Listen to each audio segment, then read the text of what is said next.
자, 이번에는요, 매주 수요일에 만나는 몸을 아는 남자, 한진우 원장님의 건강 플러스 시간이죠? 네, 자, 원장님, 요즘요, 미세먼지가 일단 너무나 좀 심각하고, 오늘 같은 경우는 초미세먼지 예보도 좀 발령이 됐어요. 이럴 때 어떻게 하면 좋을까요? 현대 평균 수명이 올라가는 데 기여한 것이 의학의 발전이라기보다는 위생이 발전했기 때문이라는 말이 있습니다. 네. 그러니까 외출했을 때 반드시 이불 헹궈내고요. 그다음에 생리식염수로 코 세척을 한다든지 눈도 세척해주고 손을 씻는 것이 매우 중요합니다. 손을 비누로 씻어주고 이런 생활 관리를 하고요. 실내 습도 조절을 해서 먼지가 습기에 흡착될 수 있도록 분무기를 뿌려서 쓸어낸다든지. 그러니까 요즘에는 오히려 환기가 더 안 좋을 수가 있으니까요. 그러네요. 습도를 이용한 먼지 조절이 더 유리할 수가 있겠습니다. 네, 요즘 아주 미세먼지 때문에 고민이 많은데 아주 깨알 같은 정보 감사드리고요. 네. 오늘 오늘 본격적으로 전해주실 건강 정보 어떤 건가요? 우리 주변에서 누구라도 겪었을 만한 어깨 질환에 대해서 말씀을 드리려고 합니다. 어깨라고 하면 이 어깨 관절에 질환이 있을 수 있고 또 어깨 관절과 목 사이 이어지는 부위에 또 질환이 있을 수가 있어요.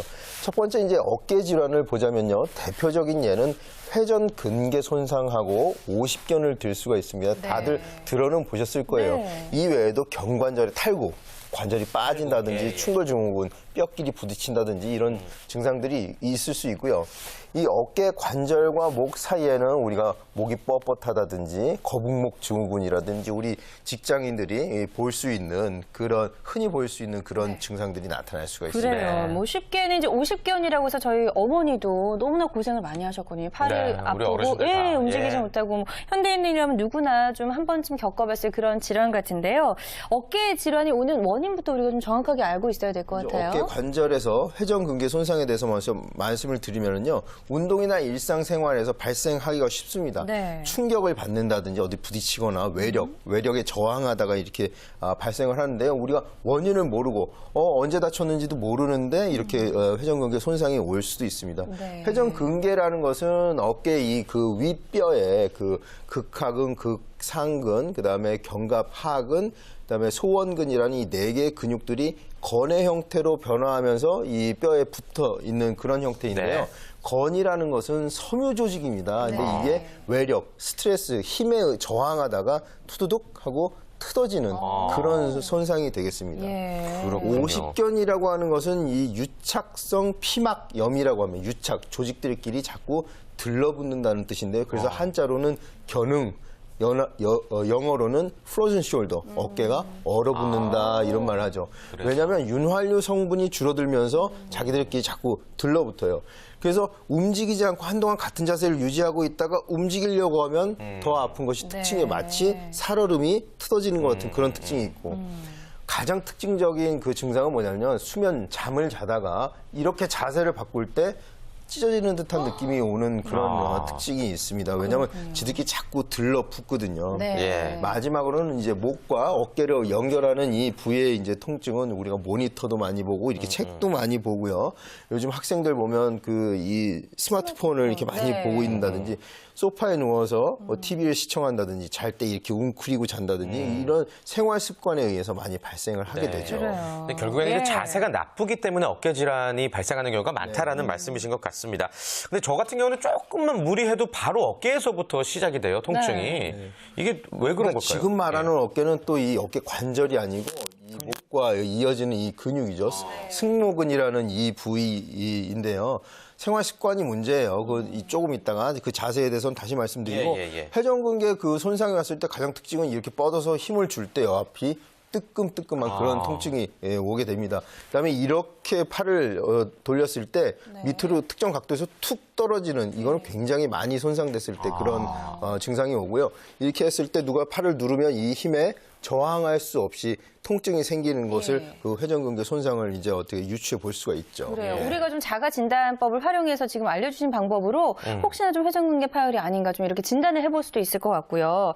특히 50견 같은 경우에는 좀 나이가 지긋하신 분들에서 좀 많이 발생하는데 나이대나 성별, 직업에 따라서 이런 어깨 질환이 발병하는 게 좀 다른가요? 어떤가요? 연령층에 차이가 있는데요. 예. 50견이라는 말 자체에서 이제 50이라는 중년 이후에 나타나기가 예. 쉽습니다만 회전근개 손상은 활동이 활발한 젊은 층에서 더 발생하기가 쉬운데요.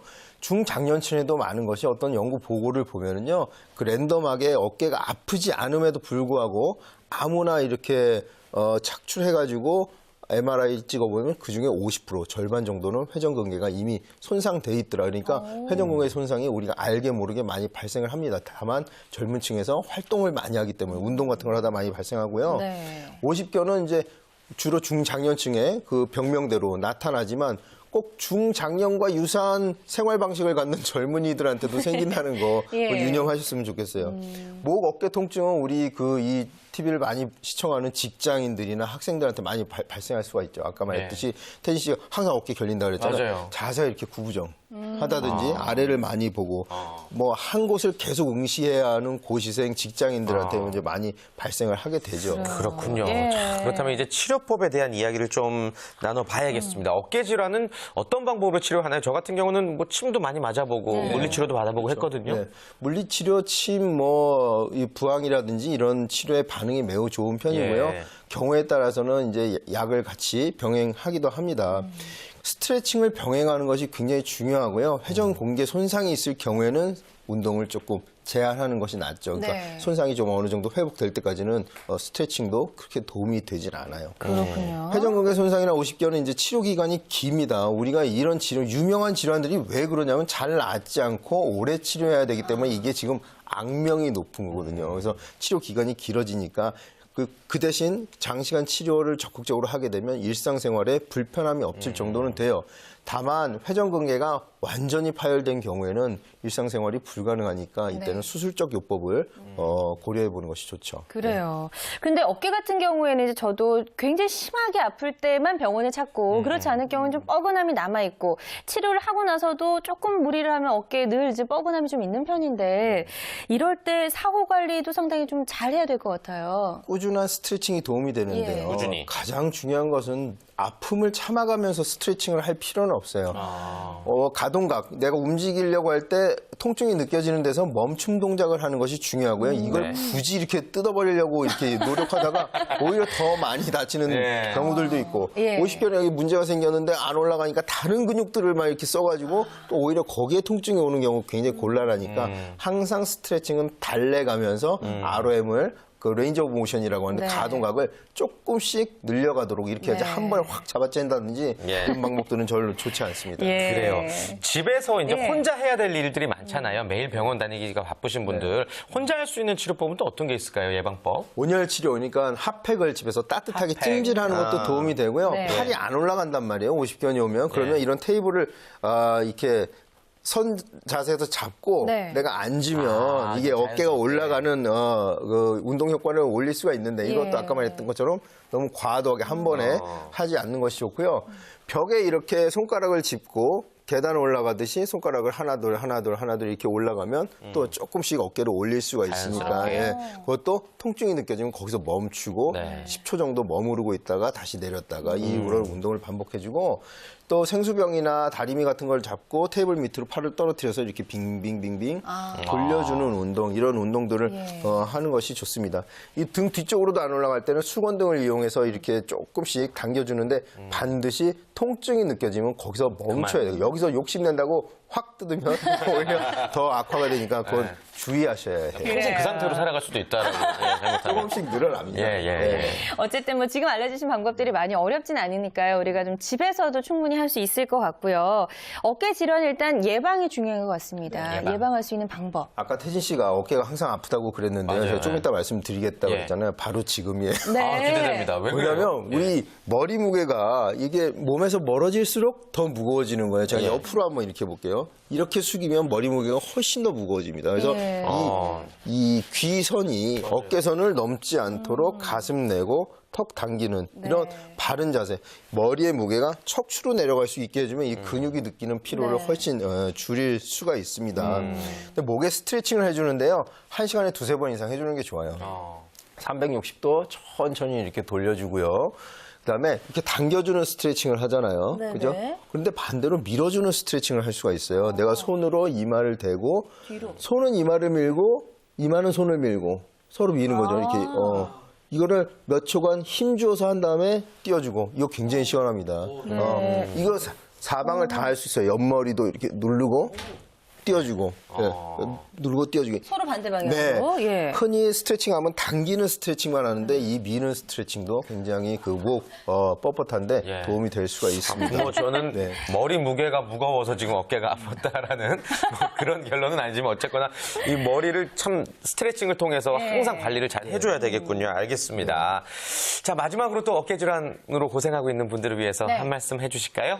50견이라는 병명이 아까도 우리한테 익숙한 것은 잘 낫지 않아요. 우리가 농담을 할 때 치료하면 6개월이면 낫고 치료를 안 하면 반년이면 낫는다. 이런 농담이 있을 만큼 아주 이 치료 과정이 지리멸렬합니다. 예. 이거를 제가 이렇게 임상에서 보면은 누가 꾸준히 치료하느냐에 따라서 그 예후가 많이 다른 것 같아요. 그러니까 너무 이렇게 조급한 마음 갖지 마시고 꾸준히 치료하시는 거 좋고 아까 서진 씨도 목이 아파도 그냥 그러고 만다고 했는데 한 3회에서 5회만 치료받아도 굉장히 한동안 가벼운 어깨로 일상생활을 할 수 있으니까 목이 뻐근하고 뻣뻣한 분들은 반드시 빨리 한방의료기관 가셔가지고 치료를 받고 또 일상생활을 하는 것이 좋을 것 같습니다. 네, 좋습니다.